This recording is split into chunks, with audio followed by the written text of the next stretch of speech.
పశ్చిమాసియా సంక్షోభాన్ని దృష్టిలో పెట్టుకుని రాష్ట్రంలో ఖర్చులు అదుపు చేయాలని సీఎం చంద్రబాబు పిలుపునిచ్చారు.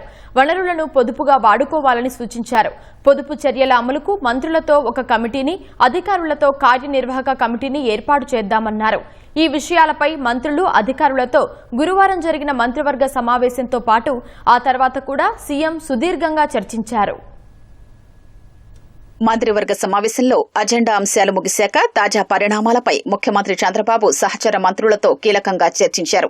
పశ్చిమాసియా సంక్షోభం కారణంగా తలెత్తిన పరిస్థితి చక్కబడే వరకు మంత్రులు అధికారిక, వ్యక్తిగత విదేశీ పర్యటనలకు స్వస్తి చెప్పాలని సీఎం చంద్రబాబు సూచించారు. వీలైనంత వరకు వర్చువల్ గా సమావేశాలకు హాజరవ్వాలని స్పష్టం చేశారు. కుటుంబ సభ్యులతో పర్యటనకు వెళ్లాలి అనుకున్నవారు మన దేశంలోని ప్రదేశాల్ని సందర్శించాలని సూచించారు. మొదట అన్ని ప్రభుత్వ శాఖల్లో దుబారా ఎలా తగ్గించాలన్న దానిపై దృష్టి పెట్టాలని ఉప ముఖ్యమంత్రి పవన్ కళ్యాణ్ అన్నారు. పంచాయతీరాజ్ శాఖలో తాము దుబారా తగ్గిస్తామని చెప్పారు.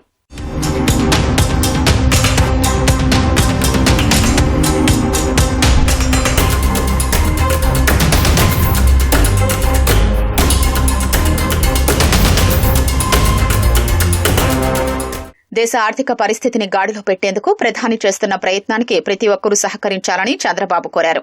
కేంద్ర ప్రభుత్వ విధానాల్ని అందిపుచ్చుకుని ఖర్చులు తగ్గించుకోవాలని సూచించారు. పొదుపుపై భారీ స్థాయిలో ప్రచారం చేయాలని పిలుపునిచ్చారు. తనతో పాటు పవన్ కళ్యాణ్, ఇతర మంత్రులు కాన్వాయ్లో వాహనాలు తగ్గించుకున్నారన్న సీఎం అదొక్కటే సరిపోదన్నారు. ఇంధనాన్ని పొదుపు చేసేందుకు, ఖర్చులు తగ్గించుకునేందుకు అవసరమైన అన్ని చర్యలు చేపట్టాలని స్పష్టం చేశారు. పీఎం సూర్యఘర్, పీఎం కుసుమ్ పథకాల కింద ఇళ్లకు, వ్యవసాయ పంపు సెట్లకు సౌర విద్యుత్ ఉత్పత్తి యూనిట్లు ఏర్పాటు చేయడంపై ప్రత్యేక శ్రద్ధ పెట్టాలని దిశానిర్దేశం చేశారు. తాను మొదటి నుంచి చెప్తున్నా మంత్రులు సీరియస్ గా తీసుకోలేదని సీఎం అసంతృప్తి వ్యక్తం చేశారు. ఇలాంటి సంక్షోభ సమయంలో సౌర విద్యుత్ ఎంతో ఉపయోగపడేదని అభిప్రాయపడ్డారు. పశ్చిమాసియాలో యుద్దం వల్ల ఎగుమతులు లేక అరటి రైతులు ఇబ్బంది పడ్డారని వెల్లడించారు. వంట గ్యాస్ కి సమస్యలొచ్చాయన్నారు.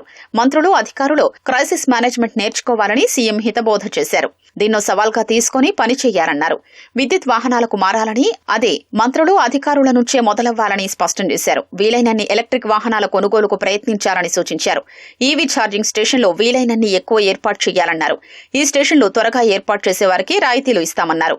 ఆర్టీసీ బస్సుల్ని విద్యుత్ వాహనాలుగా మార్చాలని, పాత బస్సులతో మొదలుపెట్టి దశలవారీగా మార్చాలని ఆదేశించారు.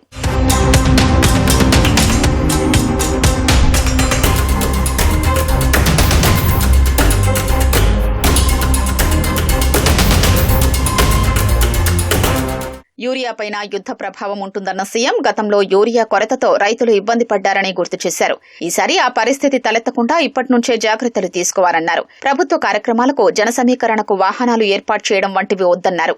ప్రజా రవాణా వ్యవస్థను వాడుకోవాలని సూచించారు. వారంలో ఒకరోజు నో వెహికల్ డేగా పాటిద్దామన్నారు. దీనిపై చర్చించి ఒక ప్రణాళికను ప్రకటిస్తామన్నారు. యూనివర్సిటీలు, పెద్ద పెద్ద విద్యా సంస్థల్లో వారానికి 2 రోజులు నో బైక్ డే పాటించాలన్నారు. దగ్గర ప్రాంతాలకు సైకిల్పై లేదా నడిచి వెళ్లాలన్నారు. వీలైనంత వరకు 2-3 అధికారులు, 2-3 మంత్రులు కలిసి ప్రయాణం చేయాలన్నారు. ప్రతివారం ప్రభుత్వ శాఖల్లో ఎంత డీజిల్ వాడుతున్నారో సమీక్షించాలన్నారు.